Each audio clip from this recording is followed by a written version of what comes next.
In the heart of ancient Mesopotamia, perfume maker Tapputi is renowned as the first documented perfumer in human history. But beyond the walls where this knowledge took place, the art of perfume had since been thriving, an island in the eastern Mediterranean, where scent evolved into something engineered, measured, blended, and preserved. Hey, it's Nicolette, and welcome back to Scent Saga, where we'll explore how the world of aromas tells a timeless, intertwined story. Today, let's rewind even further in the roots of perfume, back to the world's oldest known perfume distillery. Among the sifting of dirt and debris appeared a multitude of bottles and bowls in varying sizes, encasing the delicate traces of these ingredients from within. In the early 2000s, Italian archaeologists unearthed the ruins of what is believed to be the oldest known perfume distillery in the village of Pyrgos, Mavroraki, in the southernmost region of today's Republic of Cyprus, 43,000 square feet, the size of a modern-day warehouse, trusted to chosen hands for the crafting of ritualistic blends, and later suspected as lost to an earthquake. Nearly 8 centuries before Tapputi's formulas were etched into clay tablets, Cyprus was already producing perfume. But while Mesopotamia recorded its recipes, this Cypriot perfumery left us only the vessels and the scents trapped within them, now aged about 4,000 years as of today. This time period is better known as the Bronze Age, where Cypriot trade frequented eastern Mediterranean, Egypt, and Asian territories.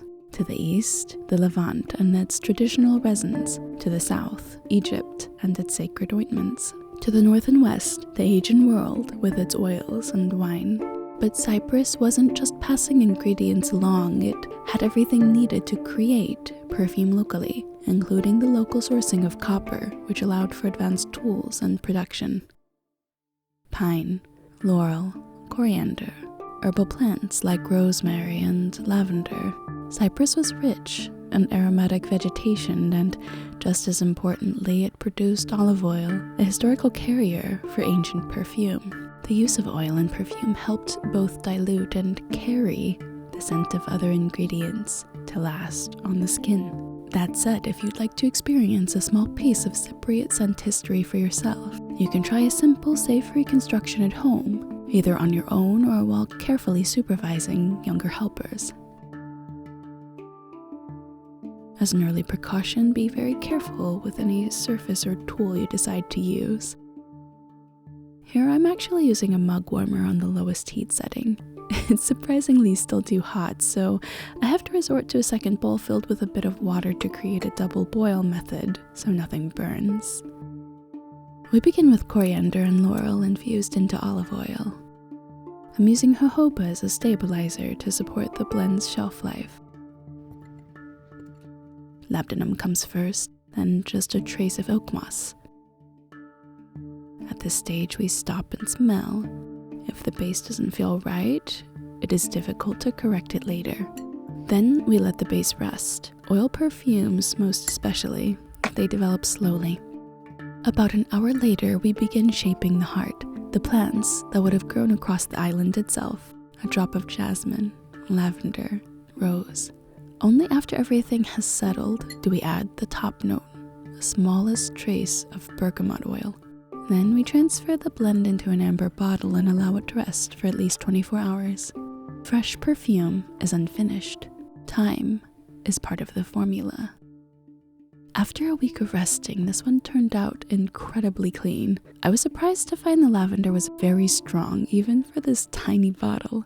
I wound up diluting this blend later with a little more jojoba and also added a drop of benzoin. Now this one opens green and herbal, then softens into warm resin and moss. It's still very clean, but now resoundingly calm.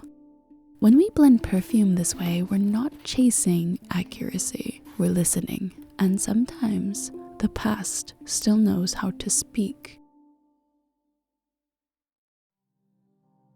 This kind of oil-based blend mirrors the techniques used in Bronze Age Cyprus and offers a glimpse into what ancient perfume may have been like. And if this kind of scent feels familiar, it isn't a coincidence. Modern perfumers still reach for the same elements ancient Cypriots knew well, because the aromatic profile encapsulates a timeless feeling. Today that feeling has a name. Chypre, the French word for Cyprus, a fragrance family formalized in 1917 by François Coty, whose first fragrance was an ode to the island of Cyprus itself. The Chypre fragrance family is built on contrast. Shadowed moss and structured florals are slowly revealed beneath a veil of bright citrus. And in searching for traces of ancient Cyprus, I found myself returning to a few modern fragrances whose compositions seem to sing in the same key. As a wonderful start, Guerlain's Mitsouko is often described as mysterious, but what it truly feels like is memory.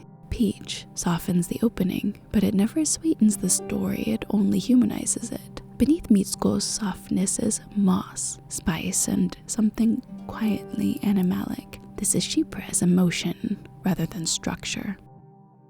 The greenest of Chypre scents is by far Chanel's number 19. Iris and moss cut cleanly through the air. There's not so much softness here as there is clarity and control. If ancient Cypriot perfume was shaped by nature, number 19 is shaped by will.